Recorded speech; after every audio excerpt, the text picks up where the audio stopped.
Anyway, today's film, hi everyone. No, I can't say that. Hey, this is my second attempt. So far, I find introductions so awkward. I don't really know what to say or to start, but my name is Calibre. I'm just going to go straight into it. The movie I'm going to be speaking about today is Calibre, which came out in 2018. This is currently on Netflix. I'm just going to go with the background of the film, get a little bit into it with who the actors are, and talk about the director, and then just tell you what I think about the film. So this film is a Netflix original, which means at the moment it's only on the Netflix platform. But we all know that we can search some dodgy websites. If you've got a Netflix, go onto it. It's one of those films where I scrolled through and I used to see it come up all the time, but I would just carry on scrolling through. It never really caught my attention until one day we thought, let's just watch it. We got an hour and a half to spare. You know, we got some time to spare. Why not? It looks good. One thing that caught my attention is the fact that it is a British made movie. I love British made movies. I feel that British made movies tend to be more real than American movies, my opinion. I just feel like American movies are super fake sometimes, and I know that's the whole purpose of movies, is that they're supposed to be fake, but sometimes they're a little bit too fake, and some of the acting can be questionable. Don't get me wrong, sometimes British films are the same, but recently I feel like British films are getting better and better, and I feel like they are starting to put English films on the map. Sorry, I said it. There you go, I said it. So this movie, Calibre, main actors are Jack Lowden and Martin McCann. These two characters, they're childhood friends, and they decide to go on a hunting trip all the way to Scotland. Who doesn't like a bit of hunting, eh? So they just the two of them, go on a hunting trip all the way to Scotland. By the way, the views are stunning. The views are stunning.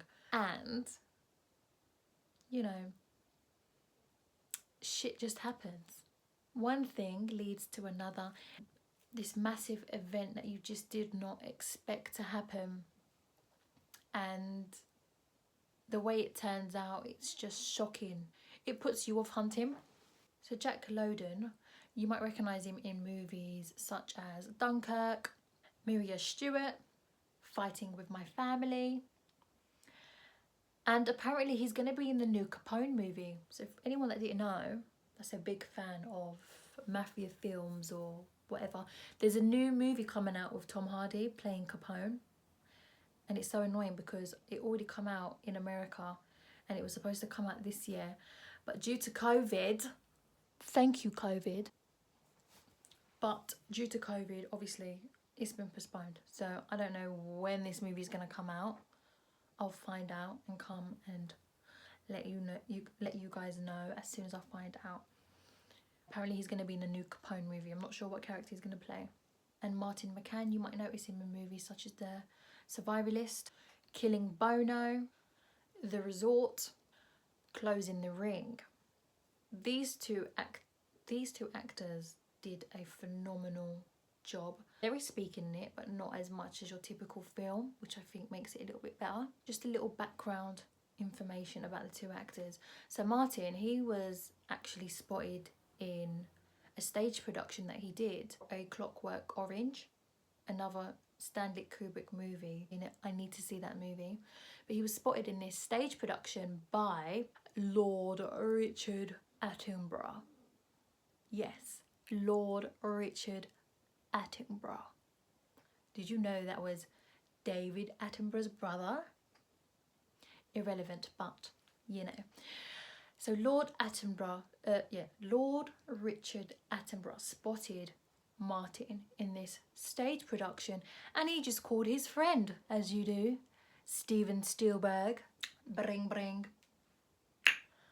Hey Steven, I found someone that might look good for your new movie. His name's Martin. Why don't you give him a call? So Martin was then invited to LA by Steven to audition for a movie he was filming called The Pacific, which landed him a role. Well, isn't he just fucking lucky? It's alright for some, innit? Just call up your friend, bring me. Honestly, some people are so lucky how they get in the industry. Jack also did a lot of stage productions, and for about 4 years, I think, and then he was noticed, and also his first on-screen performance was a mini-series called War and Peace. So the director of Calibre is Matt Palmer. He also wrote this film. I feel like people that write and direct has a special kind of talent and a special kind of belief that they have within themselves to be able to go through that whole process. Then it also makes sense. Why would you want to write something and then give it to someone else to direct? That doesn't make sense to me. So I get it. I understand that you write something and you want to direct it because you have this image in your head of how you want it to be. So I completely get that. I don't think he did anything major before this film, but he did do short films, and they are on YouTube that you'll be able to access. The one I really enjoyed was The Gas Man. The acting wasn't that great in there, but I like the story of The Gas Man. It's a short film. I'll link it below so you guys can see it. It's really good. It just shows how Matt's brain sort of works and what kind of films and movies he likes. I think the film was perfectly done.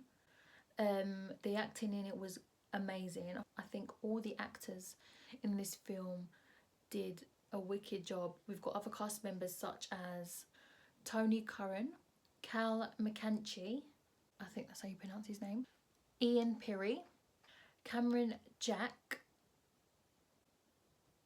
I know they're all males, and there were a couple of females in it, but the females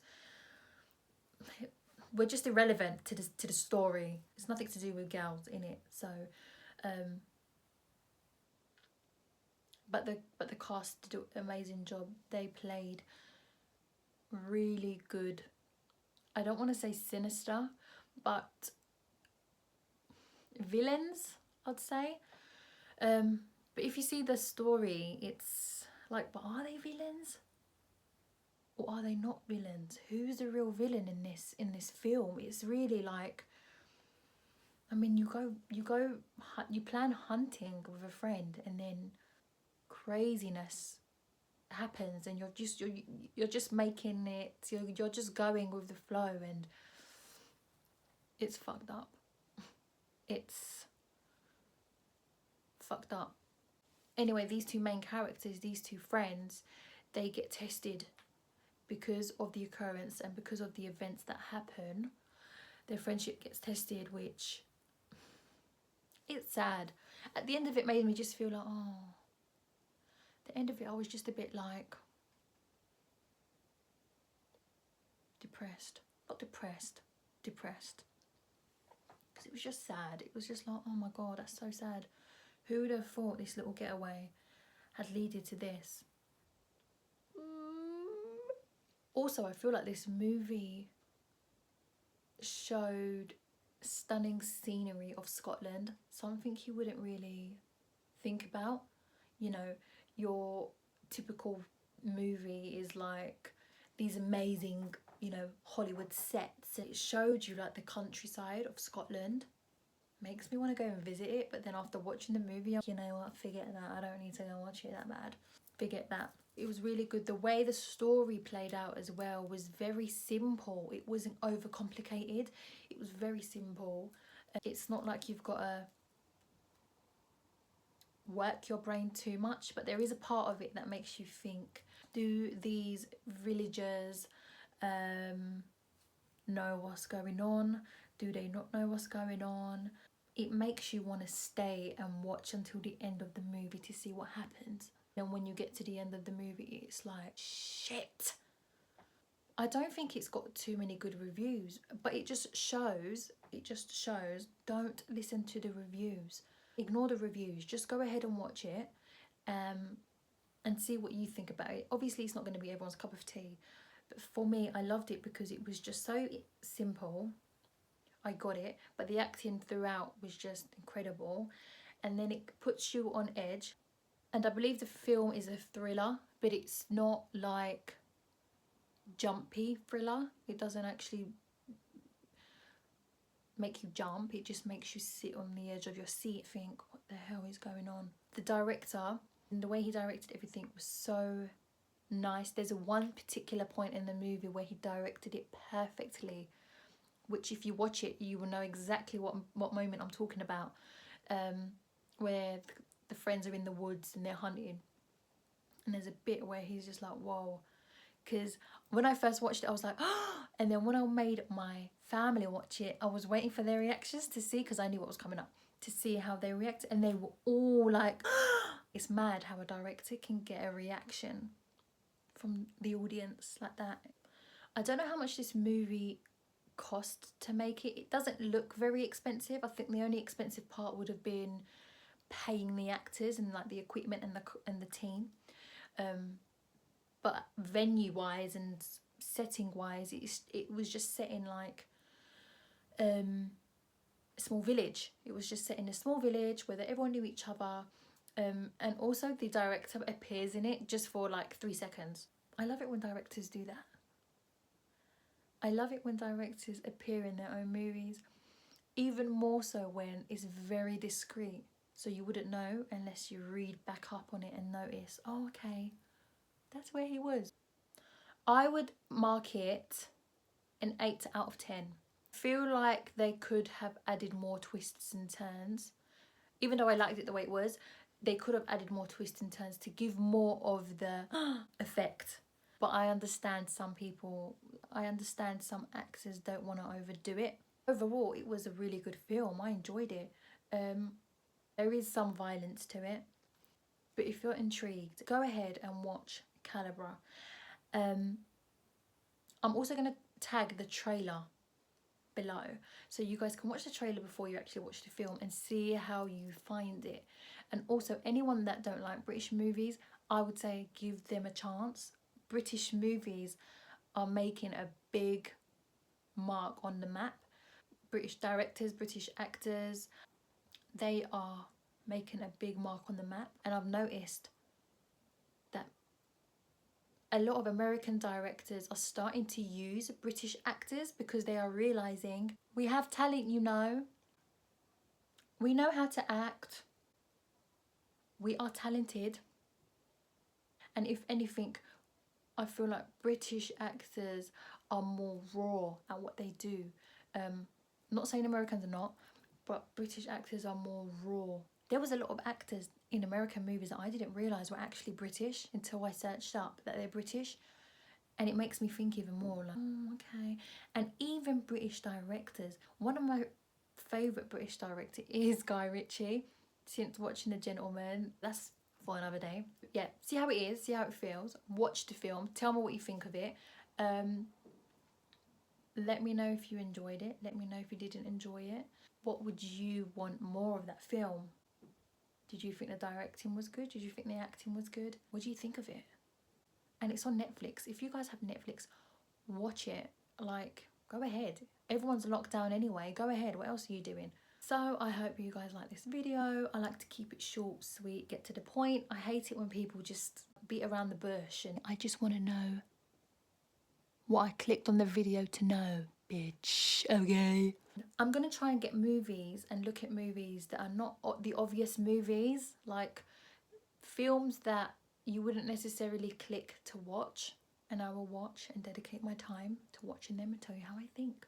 If you want more reviews, and you think, what the fuck was that?